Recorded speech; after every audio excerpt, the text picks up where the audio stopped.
My name is Sarah Fossholtz. I serve as the board administrator for the Texas State Board of Examiners of Marriage and Family Therapists. I'm going to apologize right off. I'm having trouble with my hearing this morning, so please speak up as much as you can. I'll start with a roll call and then I'll turn it over to Chair Brumley. Chair Brumley? Present. Ms. Romsbacher? Present. Ms. Graham? Present. Could everyone else hear that? Barely. Yes. Megan, can you talk again so we can set our volume in here? Yes. Can you Excellent. hear me now? Gotcha. All right. Ooh, that's too loud. Ms. Rogers? Here. Thank you. Present. Ms. Science Davila? Present. Thank you. And Ms. Swartz? Present. Jennifer, we didn't hear you talk. Present. Can you hear me? We got you now. Thank you. Yes. And we have Attorney Patrick. So we do have an attorney. Yeah, he's there. And with that, I'll turn it over to Chair Brumley. All right. Thank y'all for coming today. It is 8:36. We'll call the meeting to order. So this is the board meeting for the Texas State Board of Social Work Examiners, July 8th, 2022. So having called the meeting to order, we will move to agenda item number 2, which is board review and possible action regarding appeals of application for licensure denials, including, and we have several names. We have some respondents or appellates here today, and I will turn it back over to Sarah, and we will take these just in the order that they're listed on our agenda. So first we have Alida Chavez. Ms. Chavez, are you present out there? Yes, sir, I am here present.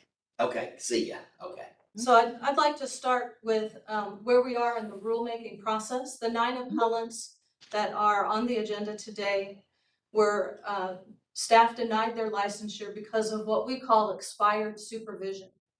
In 781-406 C as in Charlie 3, it says that a supervised experience must have occurred within 5 years immediately preceding the receipt of the application for reclassification to LCSW. Or I'm not quoting that exactly. It was previously also included in 781-401, but that clause was repealed back in February.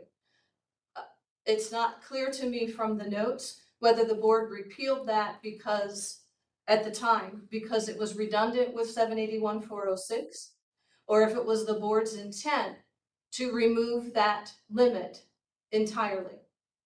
But the board looked at 3 appellants in January and decided that it was worth reviewing that rule and referred it to the Rules Committee.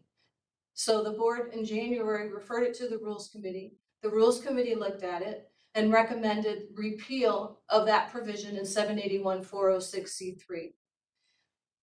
This board convened again in April and approved the Rules Committee's recommendation and recommended to the council that proposed rules repealing this provision be published to the Texas Register. The council looked at it on May 18th and approved the publication of the proposed rules. All of that is according to statute spelled out in the in Texas laws. I won't look those up for you because you don't need them now. And then staff needs to go through a procedure with the Governor's Office Regulatory Compliance Division to review the proposed rules and to prepare the package for submission to the Secretary of State for publication.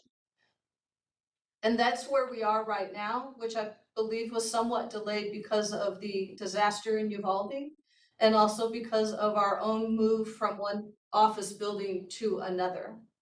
It is in the works, and it's my hope that this board will, that if we get approval from the Governor's Office in a timely manner and can publish the rules, once they're published as proposed rules, require a 30-day public comment period.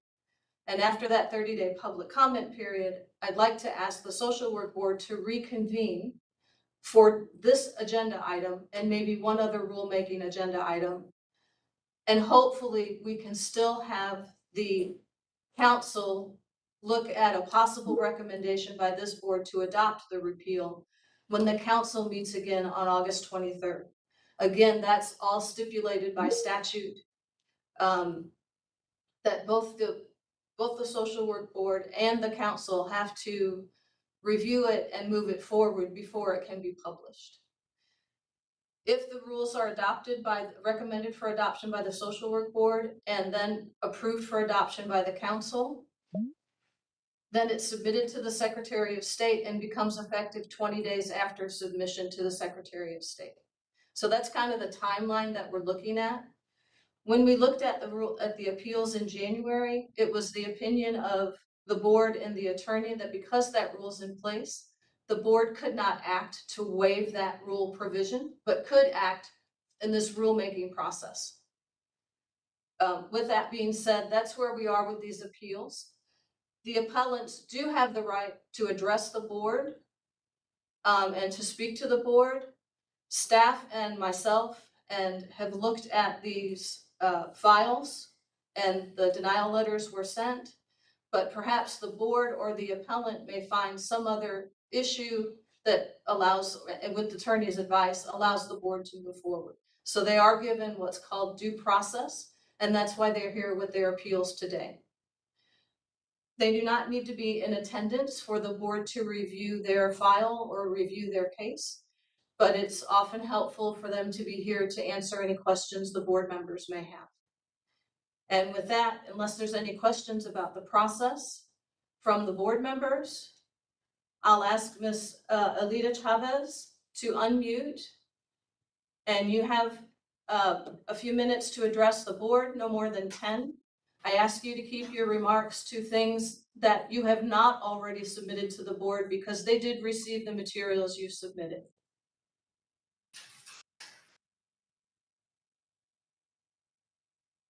I think Miss Megan raised her hand. I'm sorry. I did. Thank you for that. I just have a quick question, Sarah. If we know that this is about to change, can we not just pause and then just take care of everybody when it changes?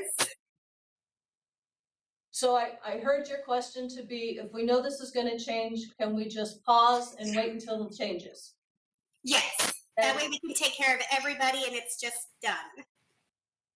So, so I understood that question to be from Board Member Graham. Yes. Yes. Yes, you can. The board may choose to table all of the appeals today if they choose, but the appellants do have a right to address the board. And I do have an obligation to schedule them to address the board in a timely manner. And it was my hope that today the board would also be able to look at the public comment for that proposed rules, but unfortunately that was delayed. Does that help? Does that answer your question? Yes. Thank you. Ms. Chavez, would you like to address the board? Yes, ma'am. Thank you very much. So, hello, good morning, distinguished board members and all others present. My name is Aleida Chavez, and I am aware that the Social Work Board may not act concerning the appeal of expired supervision. Thank you, Ms. Sarah. You've been very informative through the whole process. However, I was present in the last board and council meeting when each unanimously voted to publish rule change that would repeal the 5-year provision. I am very grateful for this decision and in high hopes that the following processes that need to be completed have a favorable outcome so that I may obtain my LCSW license. As you mentioned, I have shared a lot of information, which I know the board members have. However, I did want to note that in my particular case, I have 13 months of my 24-hour months that's being deemed expired due to this 5-year moving window. One of the things I want to bring, as social workers, we're taught to take under consideration environmental factors. I want to bring up 2 different factors that happened during the time of my, my 5-year moving window. One of them being that the Texas Behavioral Health Executive Council was established in 2019.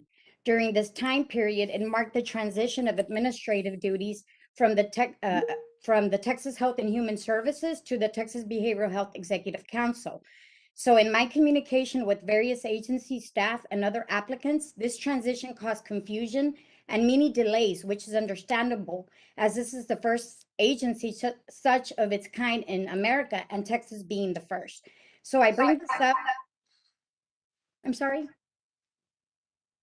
Oh, I'm sorry. I bring this up because I think this should be a consideration when reviewing the appeals due to expired supervision during this time frame, being that that 5-year window, moving window in place is of essence, time is of essence, and there are factors such as this one out of the control of the applicant.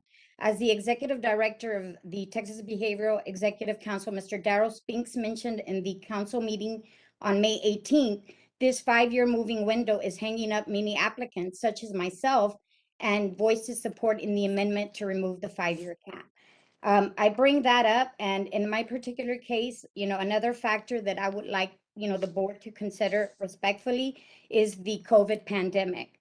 I was unfortunately one of the many that was affected twice, and I share my medical history so that the board knows that in 2020 and 2021, I was positive with COVID.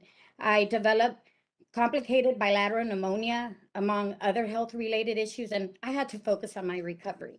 Unfortunately, during this time, I was the program director, and I supervised 300 employees and 225 children as I work with unaccompanied minors. So I was one of those essential workers that did not work from home. I had to continue commuting. So doing that, of course, I exposed myself, and unfortunately, I had to take time off to recover. As soon as I felt better, I submitted all the processes and everything in 2021 to test. I think it's important that we consider not only this rule change, because I totally understand it's in the process, but these contributing factors, in 2019, the change of the Texas Health and Human Services to the Texas Behavioral Health, it being a brand new organization, everyone kind of figuring, what was going on. And then you have the global pandemic, and you have people working from home. There's, strained communication. There's a lapse in, enough people working on it. And then all of the back logging of the Texas Health Human Services coming on to the Texas Behavioral Health. And I will be very honest, I'm not here to point fingers. I'm here to do what it takes to get my clinical license. All that I've ever wanted professionally is to be a clinical social worker. I am bilingual. I'm always looking for ways to help my community. I love my profession.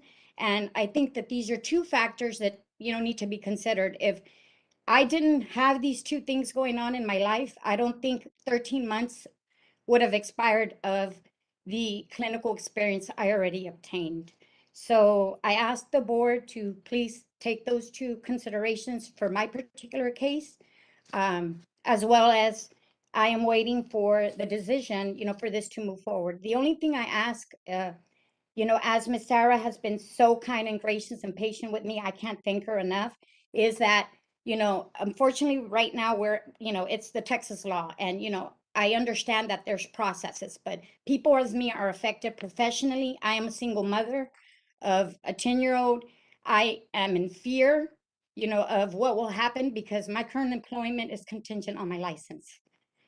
So with that in mind, I just want to close with, whatever information or whatever can happen, please let me know. Thank you. Thank you, Ms. Chavez. Do the board members have any questions for Ms. Chavez? I don't, Audrey, any questions? Anybody, any board members out there have a question?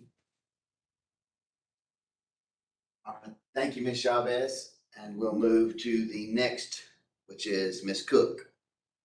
Latoya Cook, Yes.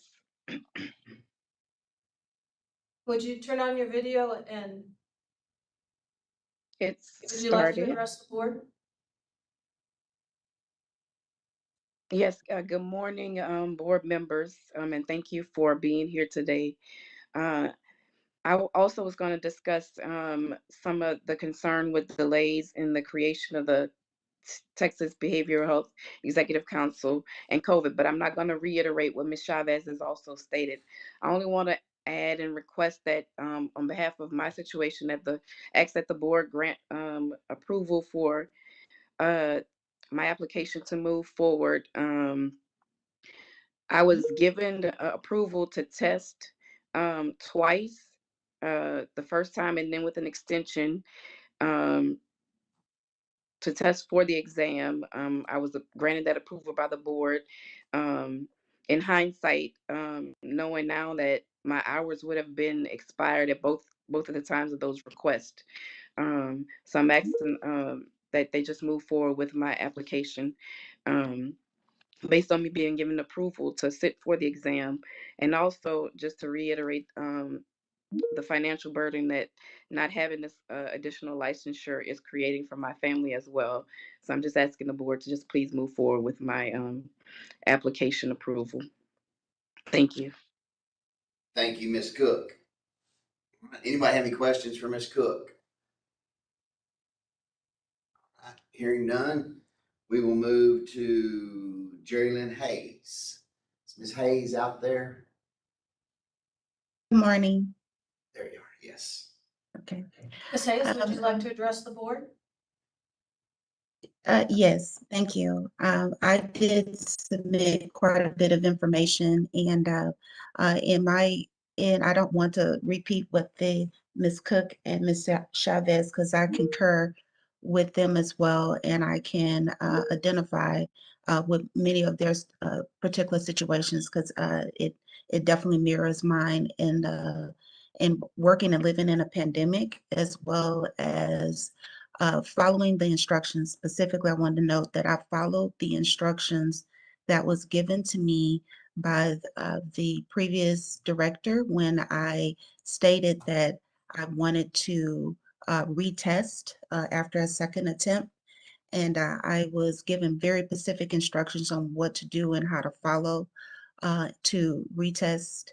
And I did that, and I followed the instructions and submitted and received a denial, not knowing that my hours would have expired.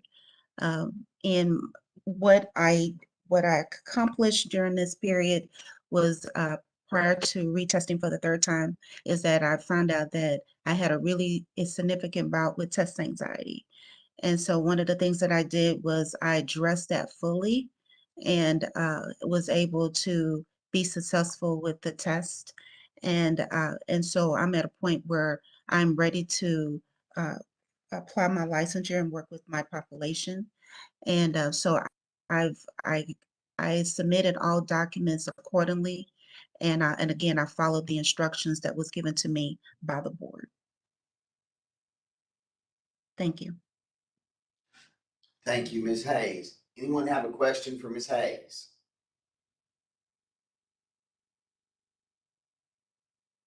Okay, hearing none. Ms. Britannia Jack. Good morning. Can you guys hear me? Yes. Good morning to the board and my colleagues. Again, like all of my colleagues have said, I don't want to repeat what they're saying, but I agree with them.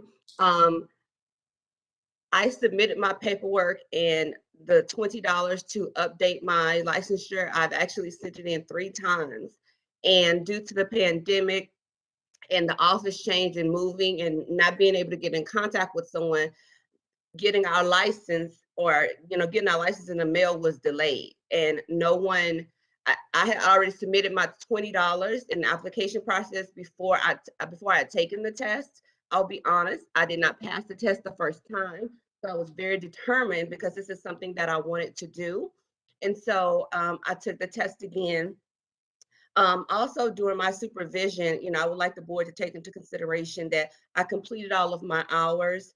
I submitted the necessary paperwork, and when I sent in the additional money for the license update, I didn't receive anything in the mail from the board regarding that it was denied or approved, or I didn't need to send that money at that time because those checks were cashed. And I didn't receive any notice in the mail about that. So when I took my test and I passed, I had already sent all that information in. I didn't understand, or I didn't know that I was supposed to submit it all over again because they had already, cashed the $20 or approved that. So from my understanding, I thought that, okay, I've already done that paperwork I've passed, I've paid for it. So now I'm just waiting for my license. I did keep checking the board on the computer, and it still had me as the LMSW. When I finally, I said, well, let me try to submit it again. I did that, and that's when I got the denial letter. That was the first time I had heard of denial letter. But I would like the board to take into consideration that I did submit the paperwork. I've paid 3 different times for the license upgrade, and then also doing my supervision, which I was able to complete, and I'm very proud of myself. My mother was diagnosed with cancer. And so doing the supervision, I was working full time doing supervision, and with my mother battling cancer, unfortunately, she did pass away. During that time, I did have to take a little break for her funeral and things like that. And I even came back to finish all of my hours, and to take that into consideration. And I was waiting, and I will say it was probably my fault because I was waiting to hear from the board. I probably should have been more aggressive into trying to see why I hadn't gotten my license in the mail. But all of my colleagues who I work with had taken the test, and they said it was taking weeks to months to get the license. So I was under the impression that's why it was taking so long, and to give the board additional time. While that was going on, I'll be honest, the global pandemic, I work in the hospital, was very, very difficult. And also during that time, I ended up unexpectedly losing my husband. And so my mind, I'll be honest with you, my mind was not regarding, I have totally forgot about that after dealing with my mother and finding out that, my husband passed away. That totally slipped my mind. But in my defense, I had already paid for it. So I just thought it was a backlog and that I was waiting on the board to send me my license since they had already received all the paperwork. So I'm just asking the board to take into consideration the things that my colleagues have said and the information that I've provided with you today. For the board members' consideration, Ms. Jack brings up a point that I neglected to reiterate to the board. Before we moved to the Behavioral Health Executive Council, it was the procedure for the applicant to submit their supervised experience and have that reviewed before they were given permission to attempt the exam. Shortly after we moved to the Behavioral Health Executive Council, as a streamlining process, we contracted with ASWB to do the pre-approvals for those exams. And so the applicant attests that they've completed 2 years of experience. They're given eligibility to take the exam, they attempt the exam, and after they've passed, they're then asked to make their application with the Behavioral Health Executive Council. So this process changed for many of these appellants. They might have applied, got an eligibility to take the exam under pre-HEC, and then once we moved to BHEC, they were then in a situation where they got approval for the exam under ASWB and then had to apply for their license reclassification. So I can see how someone has some confusion in that area. We did try to be very clear in both the rules, in rule changes, and in our printed materials on our website and in our communications about that change and about how the process had changed. I don't know if there is still a rule that's a long time rule that an application remains open for 1 year to allow the applicant to satisfy any deficiencies such as a passing clinical score. But after 1 year, if that application is not satisfied, it expires and is null and void, and the applicant must reapply. That rule has not changed as we've transitioned to the Behavioral Health Executive Council. But it is a factor in, I think, a lot of these appellants' experiences. And also I'm grateful for Ms. Chavez and the others that followed about what their experiences were during the pandemic. I'd like to ask Attorney Patrick, is there any provision for the social work board to consider the pandemic in regard to these licensees? I'm not aware of a provision. No, unfortunately, I wish there was. I don't think there is something specific in the rules. There was, I'm trying to look real quick. I know Psychology Board passed a rule about declared disasters and things with that, but I don't know if that would, I don't know that social work has a specific rule.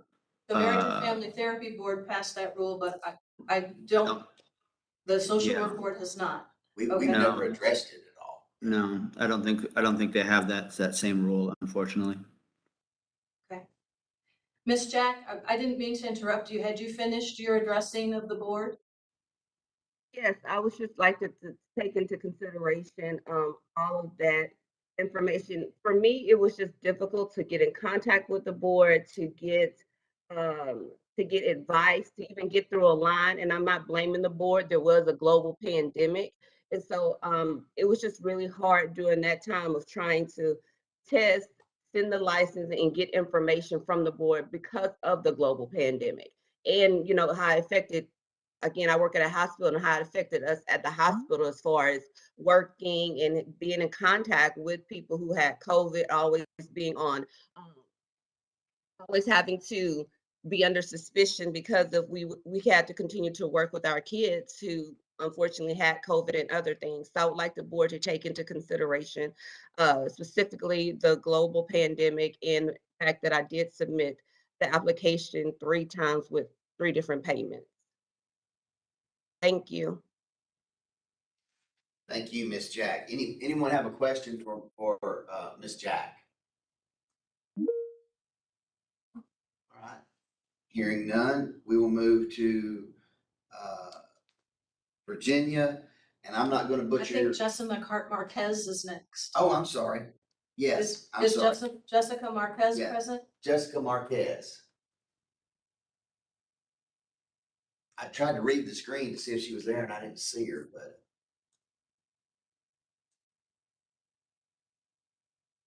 Calling Jessica Marquez. All right, doesn't appear that she is here. Then Miss Virginia Marzariago? Yes, good morning, board. Thank you for allowing me to be here. I'm going to be brief. In January 2022, I received the denial letter for my LCSW due to the reasons that Ms. Sarah explained to you. After receiving the letter, I contacted Ms. Woodford she is the licensing manager 3 that was, the person that sent me the letter. And I started with a conversation with her during January, asking her the reason why my application has been denied. We continued conversation back and forth. She advised me just to wait until the ruling passed, but I couldn't wait. I knew that there was something that was not matching on my math, and I continued asking her if she could clarify the reason that I was denied. Finally, in April 28 of this year, she replied that the reason that my letter was denied is because my supervision started March 1st, 2016 to November 30, 2017. So when I saw those dates, I knew that there must have been a mistake, because according to the documents that was approved by the board during that time and sent by my supervisor, Dr. Noe Ramirez, the dates of my supervision started March 1st, 2017 and ended in March 2019. When I request the proof of the dates that Ms. Woodford was mentioning, she stopped replying my emails, and it was very hard for me to contact anyone that could assist me with this until I finally received an email from Ms. Sarah, which I highly appreciate. So if we have in consideration these dates, my 5-year application, or the timeline of my application from the moment of my supervision to the moment that I submitted my permission to do my ASWB clinical examination, which I passed in 2021, and I submitted all my documents before the end of the year, I'm still within the time frame that was approved and allowed, that did not pass the 5 years. So it has been very difficult during this time, as my fellow social workers have mentioned. And I will highly appreciate your consideration, understanding that not having my LCSW for these reasons has limited my professional growth. And of course, it has been a lot of, many years of hard work to trying to get these. So I please ask you to review those timelines to really, help me understand and hopefully undo the mistake that was made during that time. As I mentioned, it was already confirmed that my supervisions, it was from 2017 to 2019. So I just wanted to bring up this to you, board, and to advocate for myself, and hopefully I can get some answers for that pending approval. So Virginia, are you saying that you believe it's an error in the dates? I believe so. But you're within the 5 years. It's Within just the- that the date was entered as 2016, but you didn't really start till 2017? Correct. According to the email that I received from Ms. Woodford, she stated that it started in 2016. If you put that date on it, of course, it's going to be passing the 5 years. But my supervision was approved and reviewed, and it started in 2017, on March 2017. So from 2017 to the moment that I passed in 2021, I'm still within the 5 years. I haven't passed that timeline. Okay. For the board's consideration, on July 5th, I sent into your shared folder additional information of my review of Ms. Mazariago's file. I found that staff entered March 1st, 2016 in our database, and staff on a worksheet had a handwritten note of March 1st, 2016. But on every document of supervised experience that was submitted by the supervisor, the start date was March 1st, 2017. And her application for reclassification to LCSW was opened on December 30th, 2021. So 5 years preceding, as far as I can see, would have been December of 2016, which means anything that occurred in 2017 would have been included in that 5 years. I did ask, I'm not in the chain of review as board administrator that's written in the rules. So I did request the assistant licensing manager and staff to double check the file. Unfortunately, I did that on July 5th, and we were in the middle of the move. So I'm not sure that they've had a chance to do that. The board is in the chain of review, and the board, if it chooses, may make some determination or instruct staff in some way, unless I defer to Attorney Patrick, I'm misunderstanding the application of that review of that rule. No, I think that's correct, Sarah. Thank you. Does the board have any questions? Anybody, Audrey, anybody have any questions?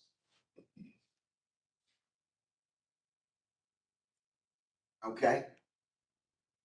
Hearing none, we'll continue on and then take these up at the end. Okay. Okay. So we're at Lori McWright. Good morning. I concur with my colleagues. The pandemic part of it was a difficult time to get a hold of anyone. It was even difficult time to be able to schedule a test date. Even when I was able to get a test date, I drove 2.5 hours to that location because the closest location was booked out for a year once the testing centers were back open. You have all the paperwork. I'm not going to go over all of that. During that time, I did lose both parents, and felt, that I wasn't ready during 2020 to be able to take that exam. Dealing with their estate, they owned a business in town. It was quite a bit for me to settle their estate and take care of that. It took almost a year. So anyway, I'm just asking the board to consider the paperwork that I've submitted. I was under that ruling of all the paperwork, the supervision, everything being approved prior to sitting for the exam. I felt like once I did pass the exam, all that paperwork had already been approved. All that supervision hours had already been accepted. And that once I passed the test, that was going to be that. So the disappointment of being denied, yes, it is very stressful. You need this license in order to support your family. So anyway, I'm just asking you to consider the paperwork that's in front of you, and just wanted you to be able to see a face with that paperwork, and thank you for your consideration, and was hopeful to know like when, I understand the process of this new ruling, and if it's rescinded, whatever, but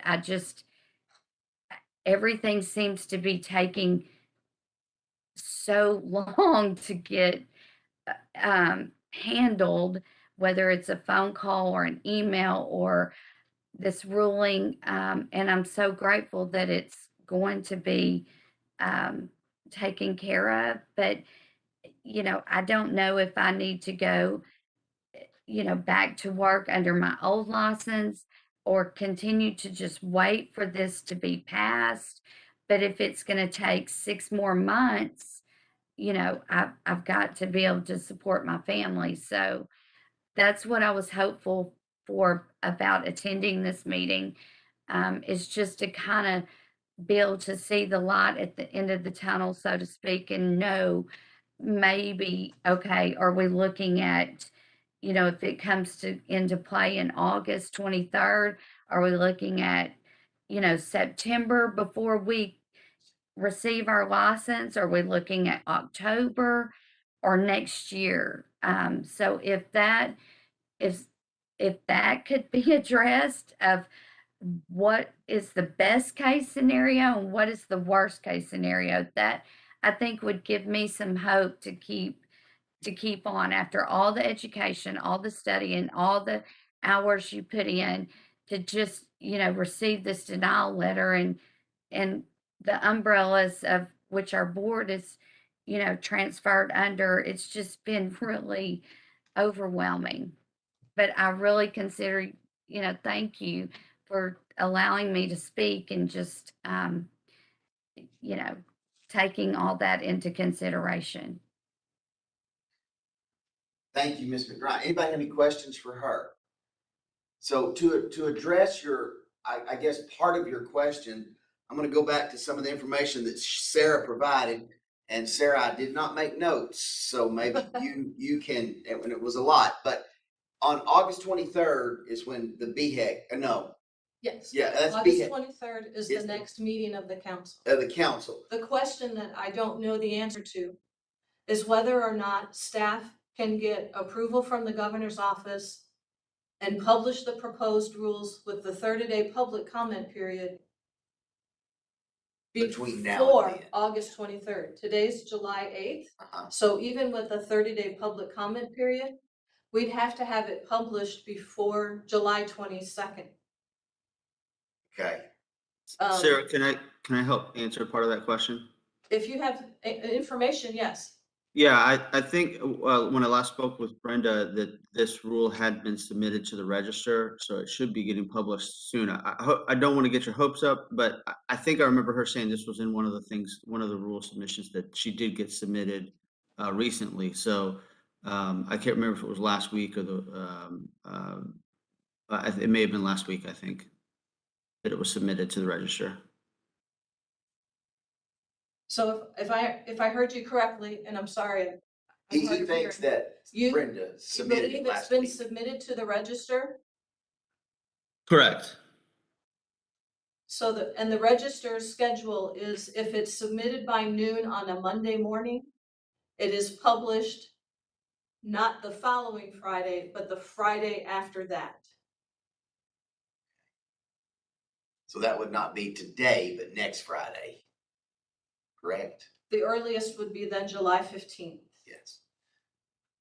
So if that, So it's possible, if it's published on July 15th, then the public comment period would end on August 15th. It's possible if we can get a quorum of the social work board between the 15th and the 23rd, that the social work board can review public comment, make a recommendation to the council, and still stay on track for that August 23rd. I can certainly email all of the appellants and let you know when it's published in the Texas Register. So you know where we are in track, and I'm happy to keep you informed in that manner. so I guess, Ms. McWright, based on that, if all things falling in place, if it is able to be addressed with BHEC on the 23rd of August, it then goes to the Secretary of State and 20 days after that becomes in place? If it's adopted by the council on August 23rd, Uh-huh, staff needs some time to get the adoption package together and submitted to the Secretary of State. okay. 20 days after it's submitted, it becomes effective. So is And 1st of October a reasonable, if all these things fall in place? I would think yes. Okay. That's the best case scenario. Yeah, that's the goal number is 1st of October, so. Okay. All right. Does that help answer your question, Ms. McBride, about sort of a timeline? Yes, it does give me hope. Okay. All right. Thank you. Uh-huh. So next we have Regina Morano. She there, yeah, she's there. Would you please turn your camera on and unmute? I'm so sorry. I'm terribly sick. So I'll be brief. I just wanted to echo what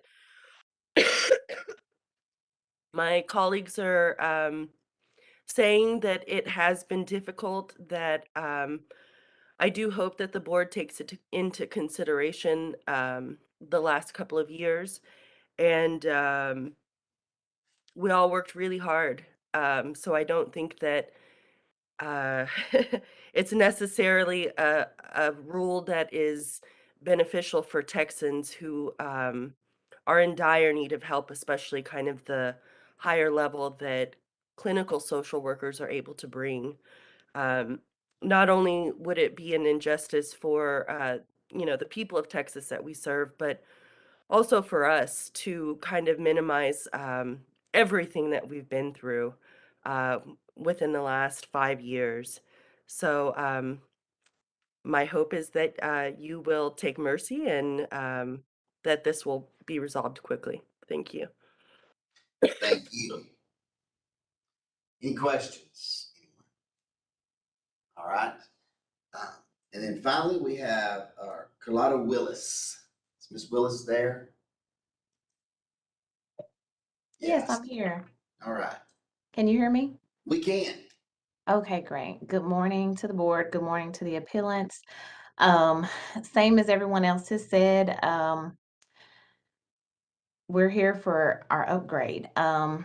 And so I've sent all the board members paperwork, so I also won't take too much of your time.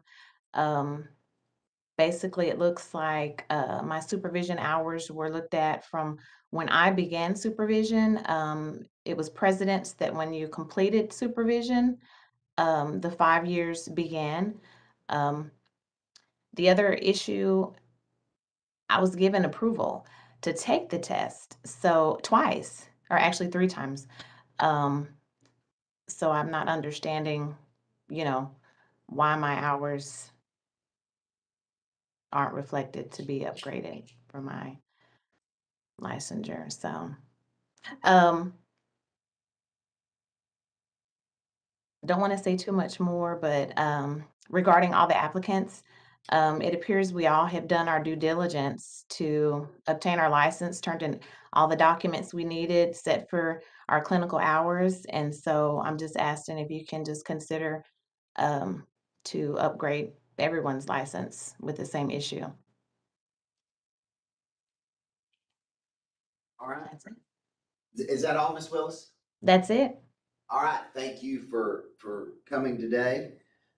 For the board members' consideration, Ms. Willis brings up another point that I neglected to explain.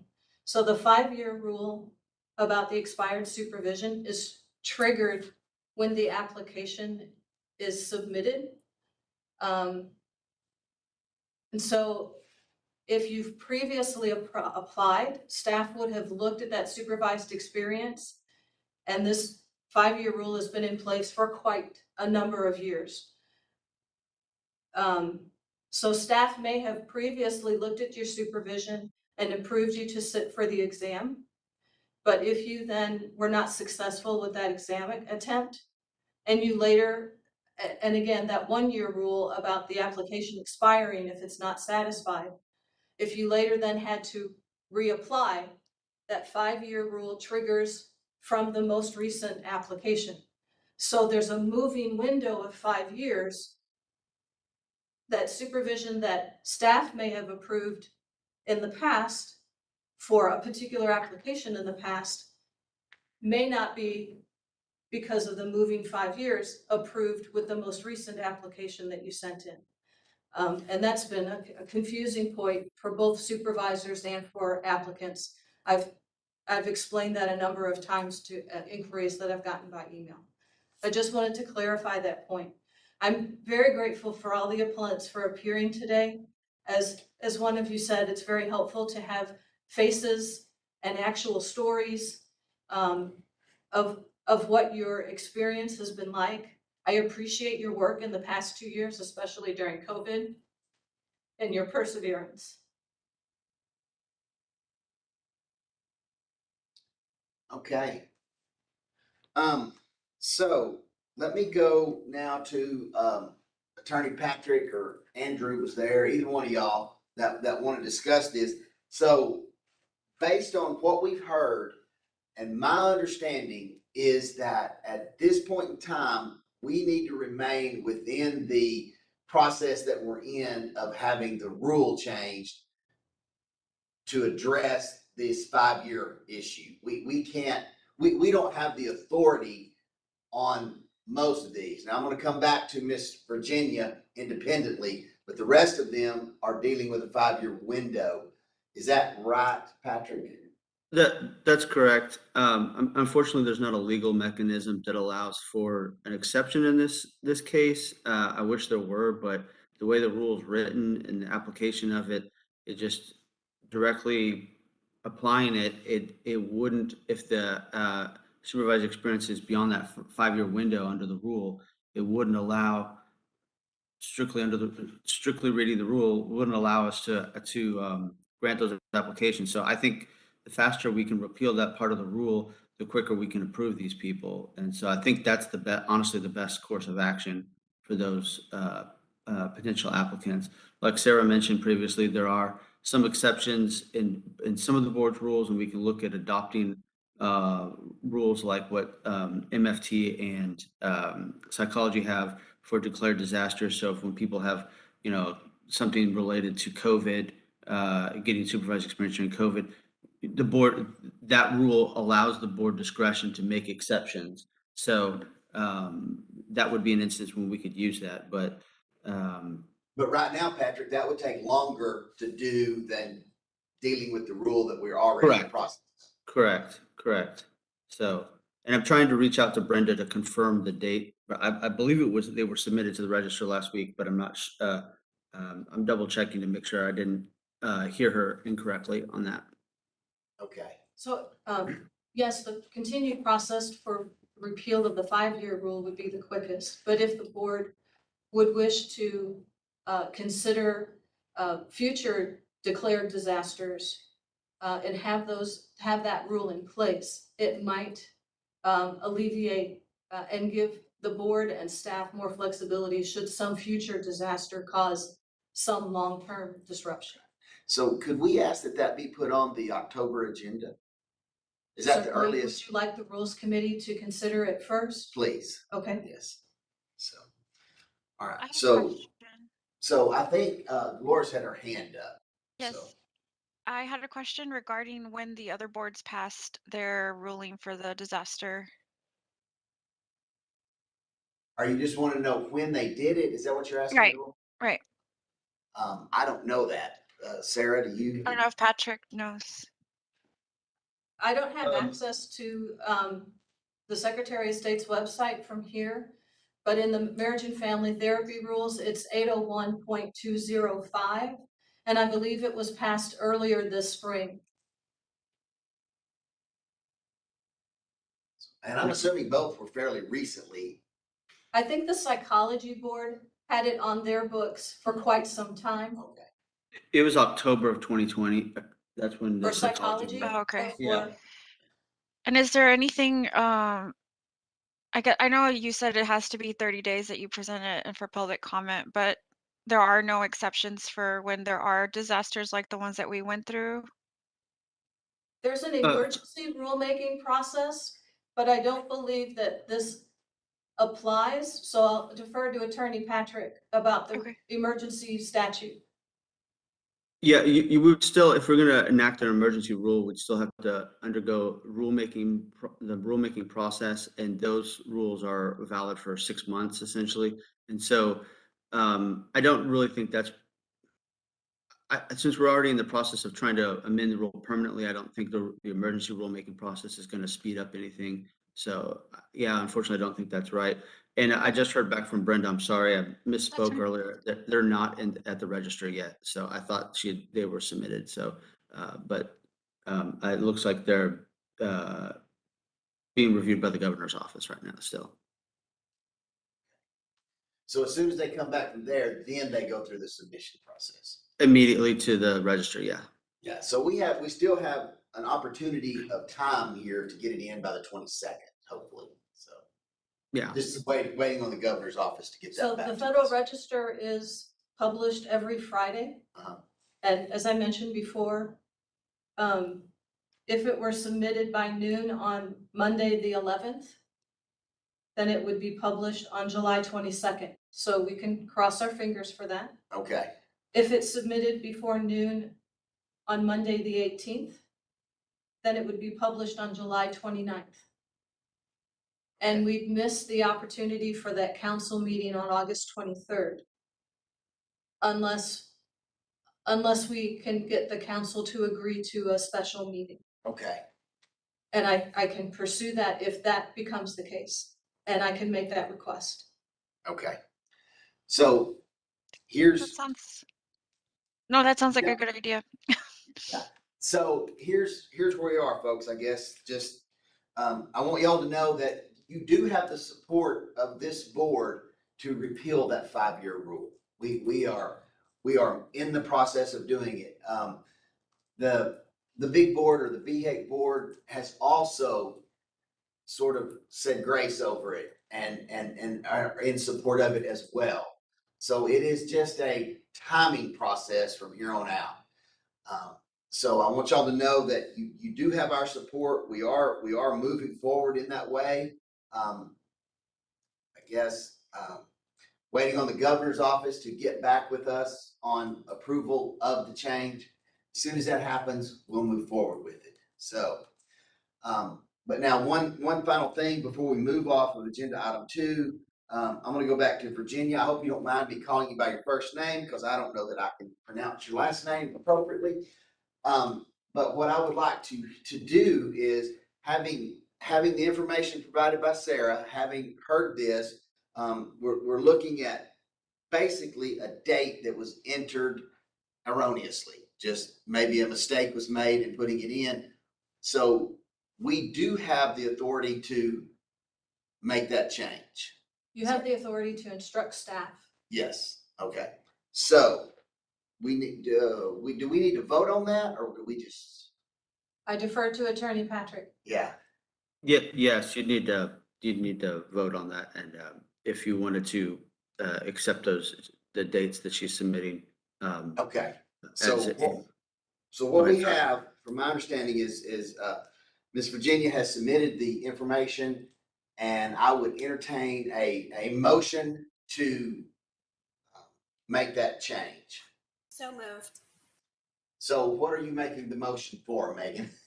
That we are going to update the hours appropriately. I guess it just sounds like a clerical error, so we're going to fix that error. Is that correct? Okay. And do I hear a second? I'll second. Have a second from Dolores. So all in favor, please signify by saying aye and raising your hand. Aye. Aye. Okay, so we have a unanimous decision here. So we will be asking Sarah to direct staff to move Miss Virginia's application through the process with the correct dates. So, Thank you so much. I really appreciate it. and for the rest of you, good luck and all good wishes. I hope it works out. We'll make time frame as appropriately as we can.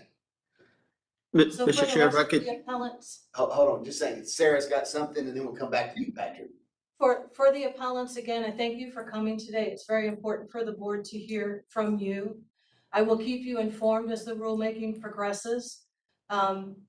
If you would mute your microphones, you're welcome to stay and listen to the rest of the meeting. I will draw your attention to the agenda item number 18, which is public comment. And we announced in the agenda that only those who appear in person may provide public comment. So I will not call on you for public comment during that agenda item. If you have other comments that you'd like to submit to the board, you can email to board staff like you've been emailing to me in the past. Any written comment that you'd like the board to consider or the board to receive. And that's true for at any time for any meeting. Again, I'll keep you informed, and I thank you for attending today. Okay, let's go back to Patrick. He had some input. Mr. Chair, I was going to suggest that you may want to make a motion to table these applicants so that they're left pending and can be put back on another agenda if need be, but pending the rulemaking process that once that passes, we could then approve them essentially. Okay, so hearing the suggestion by our attorney, we need a motion to table the appeals for application for the individuals listed in agenda item number 2, except for Virginia, who will be taken care of outside of that. So do I have a motion for that? So moved. Okay, so moved by Megan. Do I have a second? Second. I have a second by Audrey. All those in favor of tabling this, raise your hand, say aye. Okay. Aye.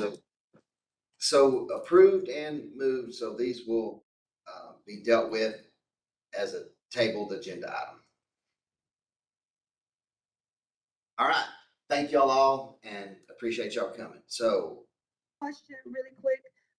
So what would you guys recommend for us to do now? Do we just wait? is that Miss Jack who's talking? Yes, Okay, yes. so what will happen is Sarah will communicate with you via email the steps of the process and where we are in the process as far as moving the rule or appealing this rule. So I'll follow up with you as soon as this meeting adjourns and I'm able to get back to a remote location where I can get back to emails. And I'll follow up with you by email what transpired today. And And I'll include any updates I have on the rulemaking dates and what you can expect so that you can hopefully make some plans for the future. Okay, and I also have one more question about the 5 years. So is it 5 years from the time you take the test or from the 5 years that you submit your application to sit for the exam? I can't hear the question. Try again. Oh, my question was, is it 5 years from the day you take the exam or the 5 years from when you receive the letter that you have permission to sit for the exam? The 5-year is counted from the receipt of your application to reclassify for LCSW. Okay, thank you. You're welcome. All right, so we'll move to agenda item number 3, board review and possible action regarding agreed orders to be executed by the board. My most recent information is that there are none for the board to review. Okay.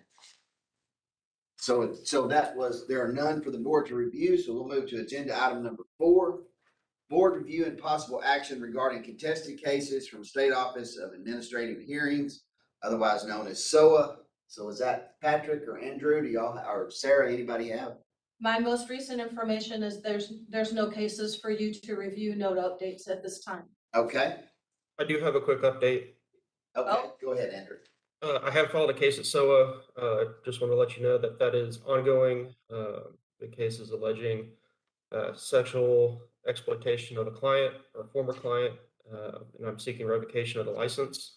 But it was filed. We're still moving forward in that case process, and hopefully I'll have a better update for y'all at the next board meeting. Okay, thank you, Andrew. And I'm assuming, Andrew, that's the case that we've been working on over the last 6 months or so. Yes, it is one of the oldest cases I have, and it is my top priority right now. All right, thank you for your work on that. So we're now at agenda item 5, report of agreed orders executed by the council's executive director. And those were included in your packet. So I'll entertain any questions if you have any questions. So I don't have any. Audrey, you have any questions? Any of the board members out here have any questions on agenda 5? Okay. So number 6 agenda is report of cases dismissed by the council executive director. And that report was included in your agenda. I'll entertain any questions if you have questions. Audrey, none? Anybody? All right, hearing none, we'll move on to agenda item 7, status report of quarterly enforcement case activities. That report was also included in your meeting materials. I'll entertain any questions you might have. None? None. All right. Number 8, report of compliance with agreed orders. That report was included in your meeting materials. I'll entertain any questions you might have. Okay, we've all reviewed those, and hearing no questions, we'll move to agenda item 9. So this is a report out from the committee chairs. So 9A is myself, report from ethics. I don't have anything to report out from the ethics committee. So we'll go to B, which is licensing standard qualification committee, which is chaired by Martha Mosier. Martha's unable to attend today. I can report on behalf of Ms. Mosier that the committee met on May 6th regarding supervisor's training course. Let's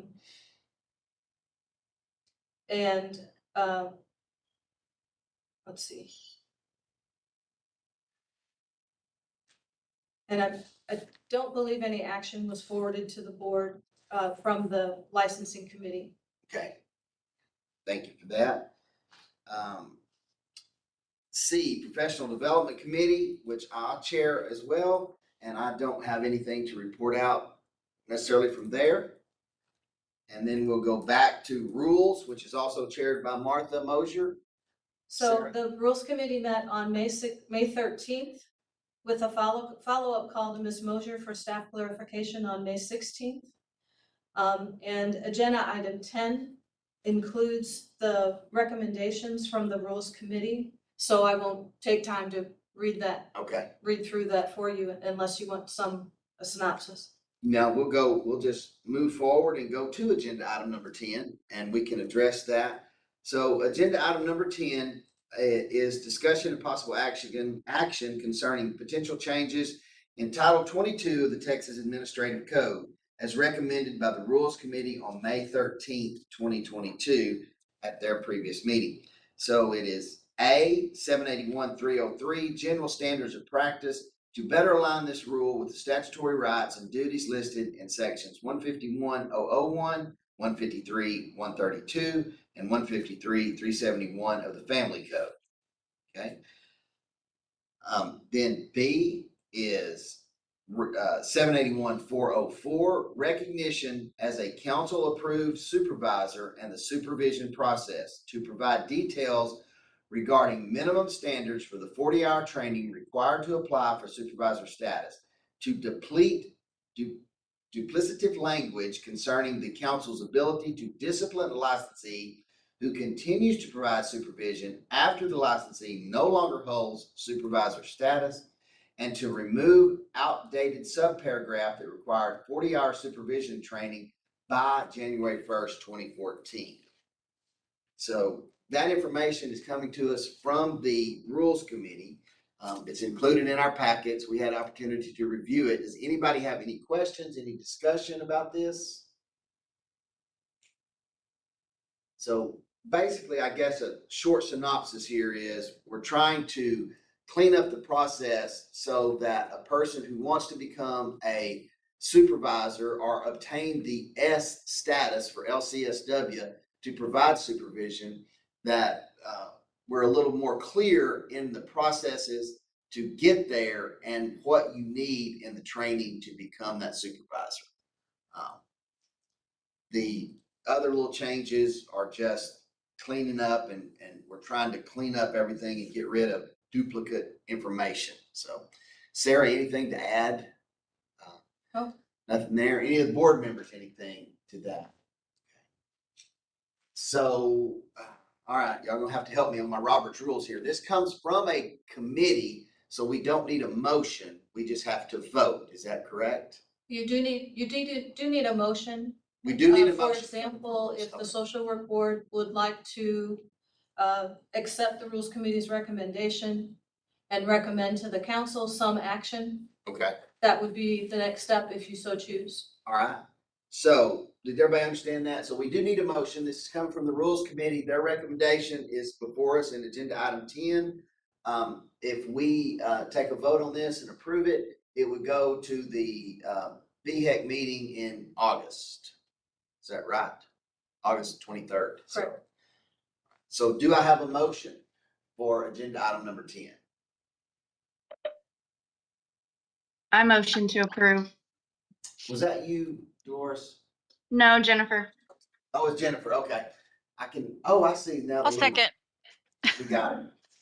Yeah, it's got a blue around it. I finally figured out who's talking. So, all right. So we have a motion by Jennifer and a second by Dolores. Dolores. Okay. All right.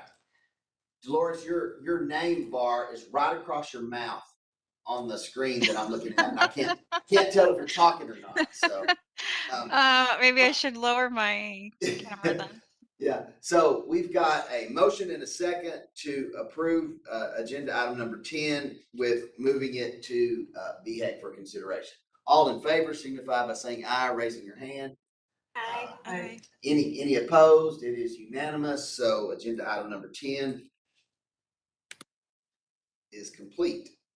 So agenda item number 11, discussion and possible action concerning public comment on the proposed rule published in the April 22nd, 2022 Register 47 Texas Reg 2088 and Office of the Governor, Regulatory Compliance Division's review of this proposed rule, as well as recommendations of the Texas Behavioral Health Executive Council concerning adoption of proposed changes in Title 22 of the Texas Administrative Code 781-501, requirements for continuing education, to consolidate all continuing education requirements into single section to require all licensees to complete 3 hours of cultural diversity competency each renewal period, to provide 1 hour of ethics credit to all licensees who complete the jurisprudence exam during the renewal period, to allow all licensees to claim 1 hour of self-study, and to increase supervisor's requirement to 6 hours of continuing education and supervision each renewal period. Okay. This also comes to us from committee. So the information has been provided in our packet. And board members, I sent to you yesterday the governor's regulatory compliance division's determination. The governor had no changes. However, I also sent to you a revised proposed rule based on some discussions with staff and I think public comment that was received, that some clarifications might be in order. So, you have in your packet a document labeled for agenda item 11, 781.501, revised proposed rule. And any motion that you'd make, I'd like for you to make on that version. Make the motion on 781.501, the revision. Is that what you're saying? Correct. And Attorney Patrick, go ahead. Yeah, Mr. Chair, if I could just kind of briefly cover some of those suggestions or discussion points based on some of the comments that maybe the board might want to consider.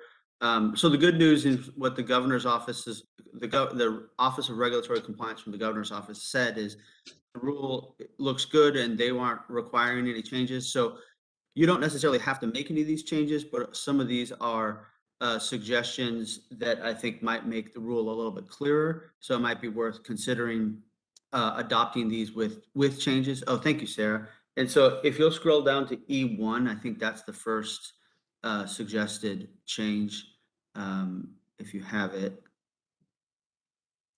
And there you can see under E1, this was language that actually, I believe the MFT board inserted into their version of the same rule. And it's a clarification where under A2, what that talks about is it allows you to carry forward 10 hours. And so this is just a clarification where it says must have been done during the entire renewal period, except for those ones that are carrying forward. So it's purely a clarification of the rule. I think it might be helpful, but that was one thing we wanted to maybe add into it based on what. Correct me if I'm wrong, Sarah. I think this comes from the MFT board. That's correct. It was a suggestion from the MFT board members to clarify. Yeah. So I think it doesn't substantively change the rule at all. Again, these are non-substantive changes, but I think it's adds clarification. If you'll scroll down further, I think the next one is at F6, I think. Some of the this is something that you can maybe consider adding or leaving out. This wasn't in the original proposal, but what a lot of the comments talk about wanting to add. So under this subsection F, there are organized groups. The general idea behind this subsection F is there are organized groups that, since the agency isn't pre-approving any of the providers, these are people that are being recognized that if you went to a university or a state association, local association, national association, continuing education, we would recognize that as, an organization that's directed towards the betterment of social work and providing good education. We believe that it would be vetting those sort of that sort of education that it provides, and so there's sort of a approved provider list, and so the rule requires at least 50% of the hours to be obtained from one of these approved providers. A lot of the comments talk about, hey, I want this provider added to the list or that provider added to the list. The problem is we'll never, the list will be a million miles long if we just keep adding all these different organizations, which could be, very good organizations to add. The problem is we just, at some point we can't add everyone to the list. And so one of the things to potentially add to this is, so someone that's an approved supervisor, a council approved supervisor, is already supervising those other licensees that are trying to obtain an upgraded license. And a lot of those organizations that they're talking about wanting to add will probably have a supervisor already on staff supervising people. So this is a way to sort of add those people in. This is sort of this is really kind of a discussion point, I think, where you may not want to add to this, or you may think, oh, this is a good idea, let's add it. But it wasn't in the original rule. And so this was sort of a after discussing with Daryl, he wanted to kind of bring this to your attention and see if this is something the board wanted to maybe add into it. So I can answer any other questions on that, but why don't we scroll down, Sarah, if you don't mind, a little further, and I'll go through the other changes. H, what's added to H is essentially to say, to make it clear that all of these things are not required under that 50% rule, which is in subsection F. So when we say you can write a book, it doesn't, you can't obviously meet the 50% approved provider list. So we wanted to make it clear that, or take a jurisprudence exam, we're the only ones, you have to come to this agency, to take the exam. So we want to make it clear that any activities you do in H are not affected by subsection F. So that's what the purpose behind that addition. I think it's just clarifying language. Number 4, there were a lot of comments about what about undergraduate courses, and so I think the easiest solution to that is just strike through graduate and put university at college level. That way you would get not just graduate but also any sort of university level course in there. If you'll scroll down, I think, is there one more, Sarah? Oh yeah, the self-study. This was the most comments on the self-study. And it was really a misunderstanding of what was intended with self-study. Self-study was a gimme. It was not taking anything away. It was giving something. My suggestion is that we don't necessarily add this language into the rule. My preference and recommendation to you would be that we put this language in the response to all the comments. The reason for that is you look and you see you're adding so much verbiage to a rule. It's making the rules unbelievably longer and I don't know if it necessarily needs to be longer, but if it's the board's preference, this could be added into the rule. But it's to clarify, self-study is you did something yourself, a third party didn't provide you any sort of, a lot of people thought it was, I'm watching an online course and that's self-study, and no, that's not what was intended. So we can clarify it in the comment or we can clarify it in the rule, but this is an example of some language that we thought could be used in the rule, but I would recommend just use it in response to the comments to say, hey, this way you're reading is not what we intended. So but I think that Patrick, and for the board members' consideration, coming from a customer service standpoint, to my mind, if language like this is included in the rule and we provide consolidated rule books and we point people to the rule as we answer their emails and their phone calls, then that's a little, I think, more accessible to social workers, not only who are currently licensed, but who are applying in the future, to understand what this rule means. Whereas if it's listed in the preamble as a comment from the board, many people don't go back and research when the rule was introduced and what the board meant by that, except for me when I'm answering an inquiry. I think it'd be very helpful to have it be clarified. I know that I think I even asked about that because all the pamphlets that we get in the mail, they always say self-study or home study. And I think by adding all that information, it's quite clear that their concerns are all addressed. Like everybody, like you said, thought we were taking something away, but no, we're just clarifying what it is would be helpful. Do you have a strong objection, Attorney Patrick? I don't. I mean, it can be added. The reason why I was recommending put it in response to the comment is you know, we're trying to not make the rules longer. I feel like when people open up rules and they see how long they are, they get intimidated by them. They don't read the entire thing. And so I don't think, I think you're right, Sarah. I would go look in the preambles and look in the adoption orders, and I would read that to research it. And it would be information that we could provide licensees. If it's the board's preference and they want to add it to the rule, there's nothing wrong with that. I don't have an objection to it. It's the board's decision to make. My only concern is that it's just making it longer and longer, and so we're trying to make it as direct and short as possible. So, but if you go one way or the other, I won't lose any sleep over it. Thank you. Is there more? Is there more, Patrick? I think that's it. Most of those are just kind of some clarification, but I think the part in, is it subsection F or H? It might be worth a discussion. F6, I think. Yeah, might be worth discussing. But that was all the suggested comments after speaking with Daryl on this. So basically, F6 allows someone who is LCSWS that they automatically are an approved provider. Is that the short and Right. sweet of? Okay. The short and sweet, yes. Yeah. Okay. Anyone with an S would be an approved provider. Does anyone So have? I'm sorry, I just want to clarify. There are bachelor social workers who have supervisor status. There are master social workers who have supervisor status.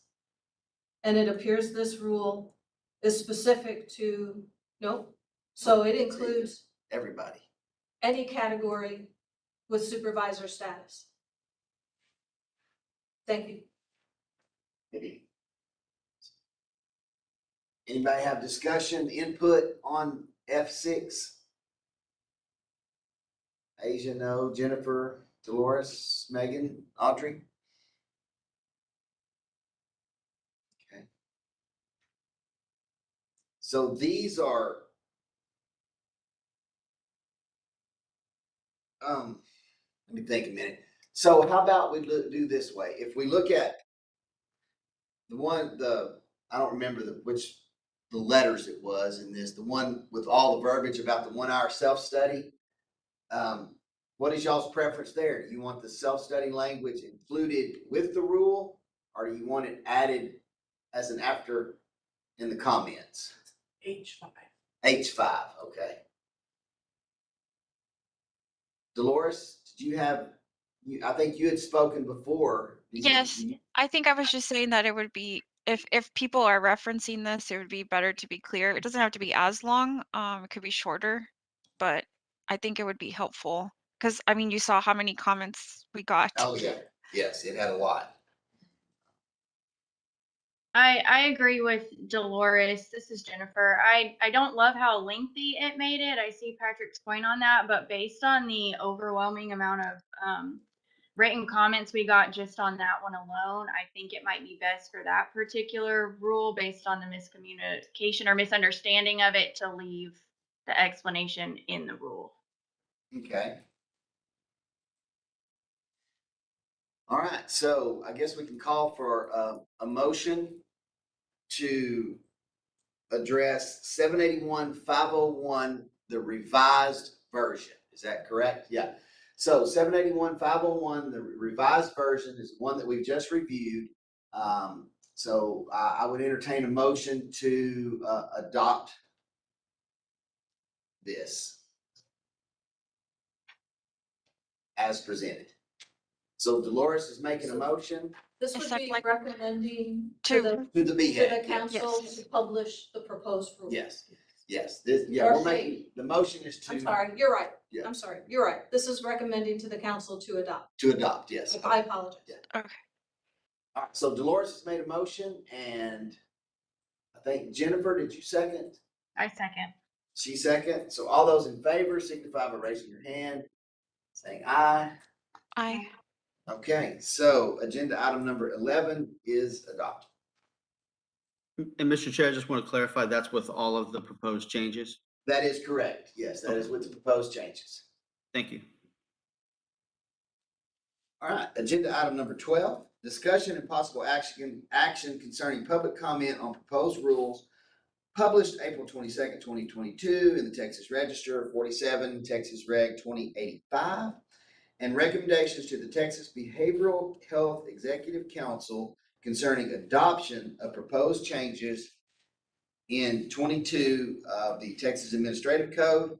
So A is 781-404, recognition as a council-approved supervisor and the supervision process to remove requirements for maintaining and renewing a licensee supervisor status because similar requirements have been added to new 781-501 requirements for continuing education. And then B, 781-508, 781-510, and 781-514. Our requirements for continuing education, types of acceptable continuing education activities, unacceptable as continuing education, and credit hours granted to repeal provisions, move to the new 781-501 requirements for continuing education. So this is language that is cleaning up and putting together the information that we just discussed into 781-501. But this still needs to go to BHEC, correct? Correct. Okay. So this motion would be to move agenda item 12 from our meeting to approve it, to move it to BHEC for their August meeting to adopt. I'll make it. So Audrey has made a motion. I'll second. Dolores, second. She beat you, Megan. So Dolores has made a second. All those in favor, please signify by raising your right hand or raising your hand and saying aye. So Aye. motion does pass and carry unanimously. So that moves us to agenda item 13, discussion and possible action regarding the jurisprudence exam. Board review and possible action concerning the quarterly summary from the Texas State Board of Social Work Examiners, jurisprudence exam vendor, and discussion and possible action related to changes in the exam. So that's included in our information. Anybody have any input? It's pretty much the same as it always is. So folks don't like the wait. So as these new rules are adopted, I'll review what's in the jurisprudence exam, and I will contact Chair Brumley as the chair of the Professional Development Committee, which traditionally looks at the jurisprudence exam. And I think that can be done by email with the committee members. I can suggest the changes, and if by email the committee members approve them, then I can get the vendor to change those more quickly as the rules become adopted and effective. Okay. Is that correct, Attorney Patrick? I can do committee work by email? Correct.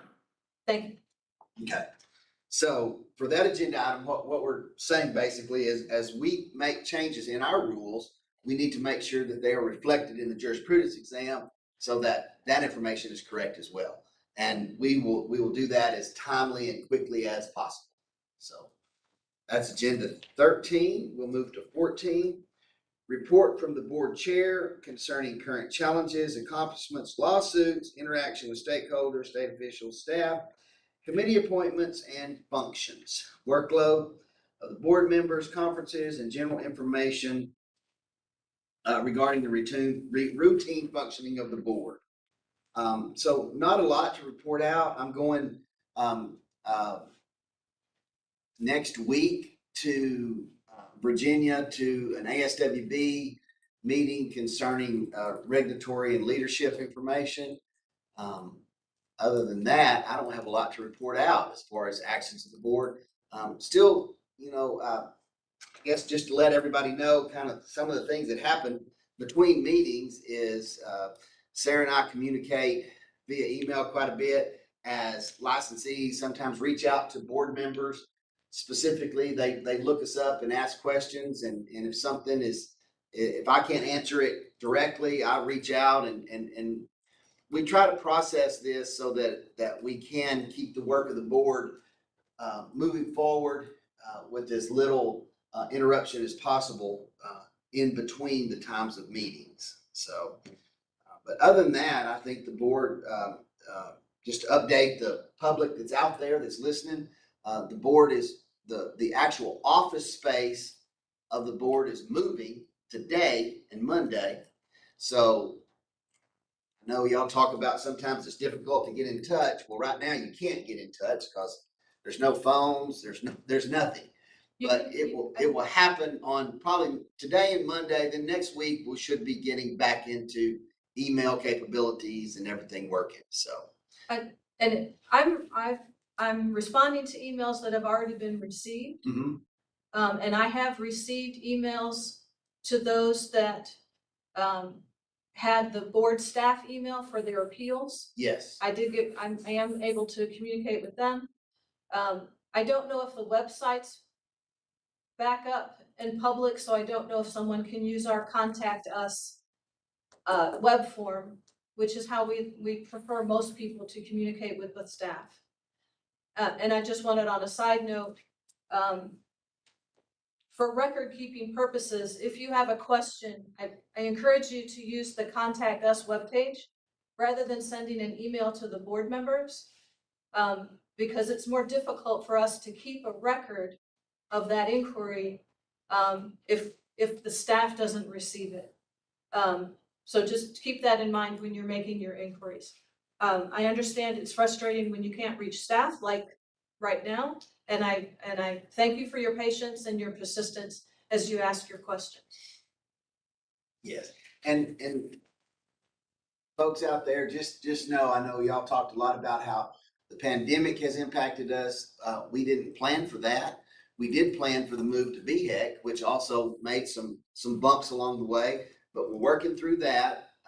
And now all of a sudden, well, I won't say all of a sudden, over the last year, there's been a plan to make a physical move to a new building. So there's been lots of things that have happened along the way. I sort of see us landing the plane here in the next month or so and having things a little bit smoother. So as we cross our fingers and hope for that.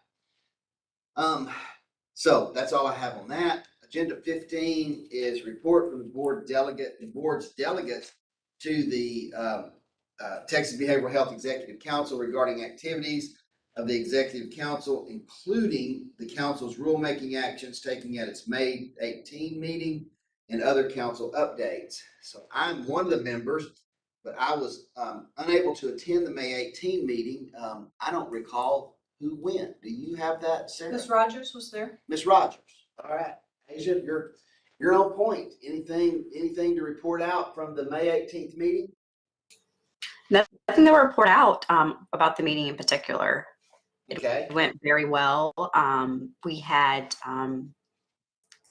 sorry if I forget his name, request for a raise, and we were able to give him that raise. I forget his name. I feel bad right now. Director Spinks? Was it Director Yes. Spinks? Okay. Yes. And we were able to give him that raise that he deserves. Okay. Now, I included in your board packet a summary of the rulemaking actions by the committee on May 18th. So you have that in your materials. It's also in the public materials, which are on our website, so the public may not be able to get to them. If you have any questions about the rulemaking activity from the council, I might be able to help answer those. Yeah, anybody have any questions? Seeing none. And just as a quick update, the next VHEC meeting is August 23rd. Correct. So, and it will be a virtual meeting, I assume, Sarah? I have no idea what it will be. Okay. We don't know. It's in August. We got time to figure it out. So. Stay tuned. Yes. All right. Agenda item 16, report from the board administrator concerning operations, organization, staffing, workload, processing, statistical information, status of rulemaking, customer service accomplishments, inquiries, challenges, media, legislative, and stakeholder contacts, concerns, special projects, general information regarding the routine functioning of the program. That's a lot. So, Sarah? So you have a lot? I'd like to bring to the board's attention, ASWB, the Association of Social Work Boards, has a policy change. that allows master social workers to sit for the clinical exam within 6 months of completing their supervision. I included in your packet material released from ASWB, and for those that are attending, you can look at ASWB's website on their press releases, and there's a press release about their policy change. Also, on behalf of the board, I attended the Texas Statewide Health Coordinating Council's March 3rd and March 29th meeting. This was a new entity for me. I hadn't heard of it before, but it's coordinating a number of state agencies, and especially came into play kind of behind the scenes, but so there was a lot of work being done, not in public meetings, but coordinating among state agencies for disasters such as the Uvalde shooting and other things.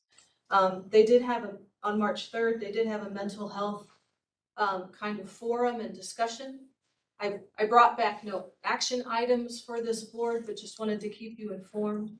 I've signed up for their subscription so that I'm aware of when they meet in the future, and I'll be listening in on those in case there's any information that this board or the council needs on in that regard. And so that was included in your meeting materials, a little summary written on their agenda, just some of my notes on their agendas. I also included in your meeting materials an update on the Social Work Compact. This is the compact by the Council on State Government, I think, and the Department of Defense, maybe. Sorry, my notes are a little sketchy. ASWB is one of the contributors to that effort. They also posted an update on June 1st. The next action will be this summer as they draft what they call model legislation. It's like sample legislation, and they'll be requesting stakeholder comment. So if you go to ASWB's website and look for or search on compact, there are ways that you can sign up to give comment on that model legislation as part of ASWB's effort to get stakeholder feedback. As that model legislation, as they get comment on it, similar to our proposed rules, they will adjust. There's a technical writing committee of the compact who will adjust that model legislation and then send it back out to states to present to their legislatures. And the legislators would then need to enact that statute, that model legislation, in order for it to become, for Texas to become part of the compact. As the social work board, the board cannot lobby the legislators, but the trade associations, the professional associations, and individuals have their full rights to participate in the democratic process of the legislature and talking to those legislators about that model legislation. So the first step, if you want to know more about it, is to go to ASWB and sign up to be a stakeholder and to give some comment. As I get more information about where that model legislation is in the process, I'll keep you informed, as I'll send it to the board members. I'll discuss with Chair Brumley and with Director Spinks whether it's appropriate for us to include that on our website.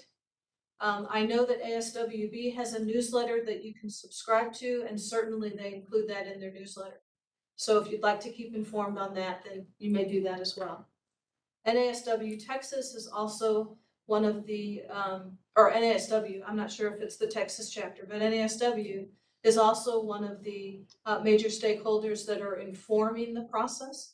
So you may, if you're not already signed up for a listserv or a newsletter there, that might help you with that. I'd like to remind everyone who's up for renewal that a fingerprint is required before staff can complete the renewal process. When our webpage is back up, please look at our webpage in brief. The window to submit your online renewal is open 60 days before your expiration date. I encourage you to complete the online process, paying your fee, as soon as that 60-day window is open. you'll receive a confirmation email, which includes an agency code, and you take that agency code to the fingerprint entity and get your fingerprints done if you've not already had them done.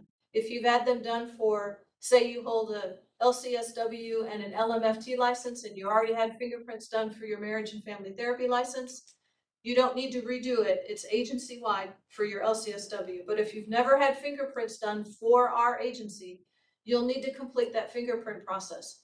Even though you paid your fees 60 days in advance, if staff does not receive your fingerprint report from the Department of Public Safety and the FBI, staff cannot renew your license. It will go delinquent the day after your expiration date, and you cannot practice with a delinquent status. So I just want to stress, it's very important to pay attention to that fingerprint process. If you have recently renewed your license and you've not received a renewal card because we no longer automatically send those, you'd have to request a renewal card to be printed and mailed to you. And there's information on our website on the how-to guides on how to do that.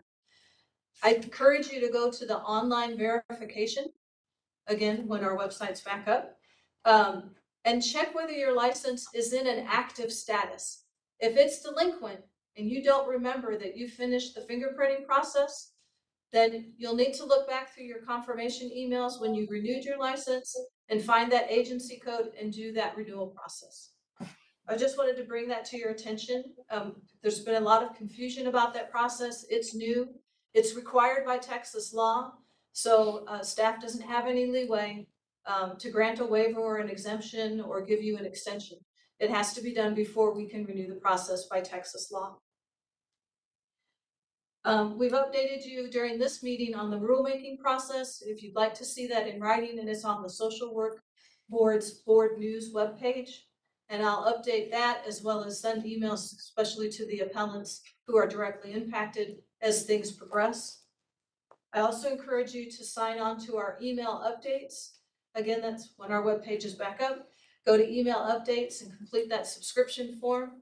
That will notify you by email of any rule changes, any proposed rules, any newly adopted rules, when the consolidated rule books are updated, when this board will meet, and those kinds of things. It's very helpful information to have, and it comes directly to your email that you subscribe to. That concludes my report, unless there's any questions from the board members. Sarah, I do have a couple things. So we no longer do licensees receive a notice in the US mail, the little blue postcard we used to get about your license is going to expire X. They receive a renewal notice, the blue postcard. Okay. What they do not get, it used to be the license wall certificate said not valid unless the renewal card is with it. Oh, yes. We no longer send that renewal card. Okay. The council determined that the online license verification was their self-serve renewal card, if you will. Okay. If they need a card, if their employer requires it, or they just want one, they can order one for a small fee. I think it's $10. They can go online and order a renewal card for that purpose. They can also order a duplicate wall certificate, so be careful about which one you're asking for. Yes. But they do get, I think it's maybe 75 days or 60 days in advance, they should receive that blue renewal notification. And it also includes information about you need to have a fingerprint on it. If they have an email in our database that's working, so if you haven't updated your email address lately with the board's database, you might do that. Staff is also sending, because this is relatively new, has been sending an email notice. I'm not sure how long staff will continue to do that, but we've been trying to make sure that people who are up for renewal know exactly what the process is. And we do have a web page that has a frequently asked questions about fingerprint information. And that blue postcard that comes to us is based on the physical address that we as a licensee have put in, or that the board has for us. That's absolutely correct. So that blue postcard that you get Mr. Chair, is, I'm Yes. sorry to interrupt you, but we only have 4 board members present right now because in order to be counted present, the video has to be on. So we don't have a quorum right now. Oh, sorry. So they have to have their video on even if we're not taking a vote? No, yeah, to be present in the meeting needs to have a quorum to going forward. So Oh, so sorry to be a stickler Dolores- about it, but yeah, we have to have a quorum in order to be doing anything. Okay, so Asia, we'll need you to turn your camera back on, Well, please. we now have 5, so we're back to a quorum, so we're Oh, good. sorry. Okay.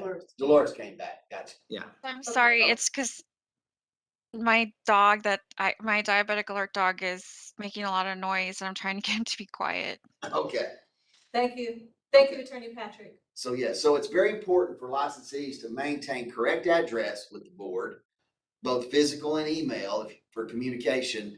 And also, so if my license renews in February, so sometime in December, I should get that blue postcard, I would guess. And then at that point, I'm open to go get my fingerprints.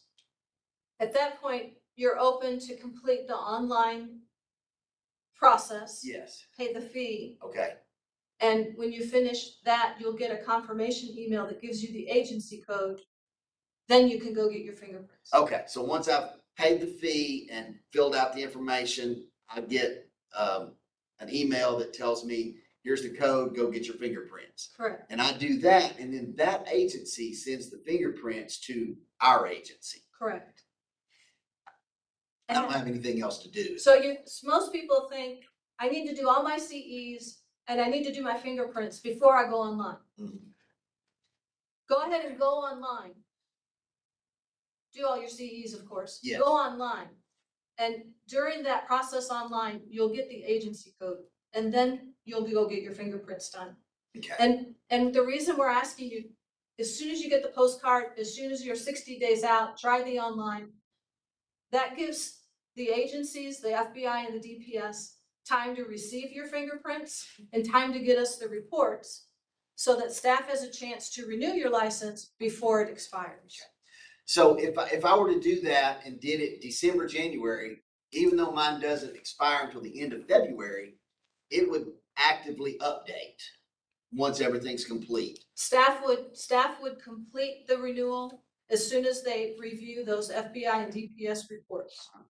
So if they're able to review those reports, say February 15th and you expire on February 23rd, Yes. staff would complete the renewal and the database would take its course and update. Generate a new expiration. And I think Tim was on here earlier, but Tim had indicated one time that database updates once a week or every day. The database is in real time. Okay. And there's a public online information, that online verification that updates in real time. Okay. So as soon as staff, for example, issues a license or renews a license, the public viewing of that is in real time. Gotcha. So if somebody has fingerprints for another license, they can't use that for the social worker. It's a separate. If it's a license issued by this council, Okay. Yeah. Then it's good. It's agency-wide. Yeah. Okay. If it's a license, for example, if you hold a council on sex offender treatment license, that's a different agency, and we can't reach in and grab that. Got it. Or if you're a Then you would school need to do it teacher, specifically for you may have to do multiple for multiple agents. It's possible. And many military people tell us they've already done it for their military service, but we can't reach in and grab that. And those laws are in place to protect the individual from having people look at their confidential history that aren't supposed to. Gotcha. Anybody else have any questions about the information Sarah has talked about? One thing that I would like to add is just make sure that as a licensee, there's lots of information available, both from our newsletter or our email alerts that go out that you can sign up for. NASW has a process the same. You can get information, and ASWB has one that you can get. So you can keep up to date with what's going on with all the different elements of being a social worker. Just sign up and you get emails. So, all right. Number 17, discussion and possible action regarding future priorities and activities of the board. I don't have anything there. I guess what I asked, and now I've already forgotten. We're gonna put something on the agenda for the October meeting. What was that? We were gonna take to the Rules Committee a consideration of a disaster type of Yes, rule the that disaster. would allow the board and the staff some flexibility should some future disaster be prolonged and have an impact on, for example, supervised experience or other things. Okay, and that'll go to rules, and then maybe they'll have it ready for us. That will be my goal. Okay. Anybody else have anything that they would Yes. like to consider? Who's yes? Dolores, sorry. I wanted Okay. just to see if the information that I provided, would that be discussed at the next meeting? You're asking about the research that you provided?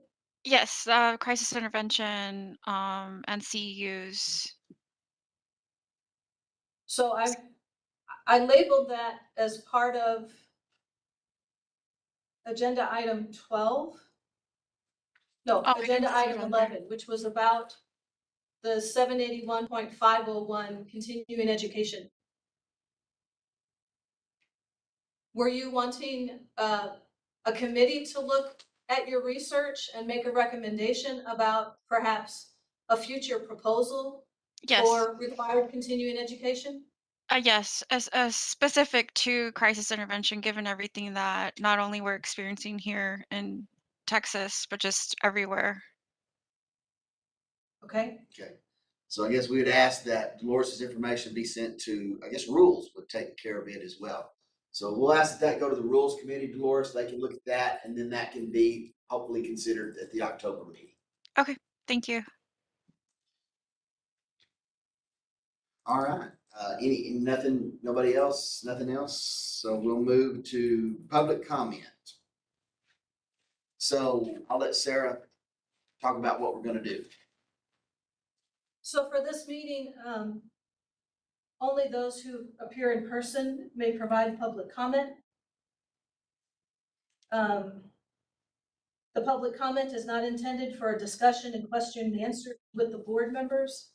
Additionally, when making public comment, please identify yourself and whether you are speaking individually or on behalf of an organization. All public comments will be limited to 3 minutes unless otherwise directed by the presiding officer. In lieu of appearing in person for public comment, any person is invited to submit written public comment at any time, and the email for that is on the agenda. Please use subject line public comment for and enter the meeting date when you're submitting written public comment. And with that, we have one person in attendance. So I'll ask, I don't know, Maris? Yes. Thank you. Mr. Maris, please introduce yourself and your Do I organization. need to speak into a microphone? No, you just No? talk and they got you. All right. The camera will pick you up. Well, good morning, everybody. My name is Brian Modis, and I am here representing the National Association of Social Workers in Texas as the Government Relations Director. Thank you for the opportunity to provide comments today. We do appreciate the rules review for LCSW supervisory course content today under agenda item 10B that we discussed. However, we would like to offer some additional comments about why we believe the course content should be broadened in more detail to align with previous guidelines from 2011. In April of this year, we actually took the guidelines that were previously posted and updated them to align with new continuing education requirements. These guidelines address critical elements of supervision that will provide LMSWs with the necessary learning foundation to become effective clinical social workers through their time through their time under supervision. These guidelines were developed by a diverse group of LCSW supervisors, and we asked the board to consider publishing them on their website. And I'm also happy to provide them via email, the guidelines that I have here today for all of you. I'd also like to just make a shameless plug for our NASW Texas conference in October in Galveston from October 13th through 15th. Thank you all for the opportunity. Happy to take any questions. Have Audrey, any questions? Anybody out there have any questions for Brian? All right. All right. Thank you. Thank you for coming today. So Brian is the only person here with us today for public comment. So that will end that agenda item, and we'll move to agenda item 19.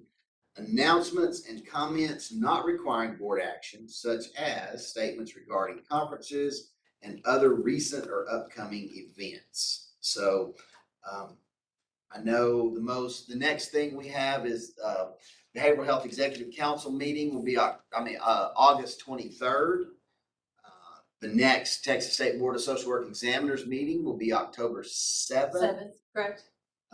Then NASW Texas conference is the 13th through the 15th. Yes.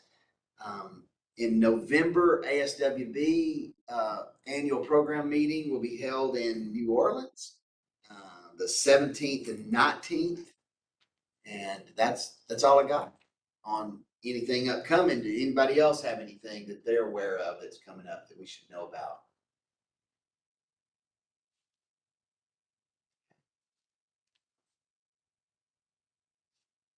All right, other than that, I guess just to reiterate, there could possibly be need for a called meeting to address the 5-year rule between now and August 23rd, depending on timeframes. Correct.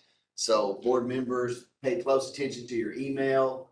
I guess that's how you'll notify us, Sarah. That's correct. You'll email us and we'll figure out a time if necessary to do that, to try to expedite and address the issues related to the 5-year rule. So, all right, anything else? Sarah, Audrey, anybody? Nothing? Anybody, any board members online have anything else? All right, hearing none, we are at agenda item number 20, so I will entertain a motion to adjourn. Make a motion to adjourn. Audrey has done so, and Megan is seconding. I saw her turn her mic off. So all in favor, signify by raising your hand and leaving the meeting. So Thank you. we'll be done. Thank y'all. Thank y'all. Have a good day. You too.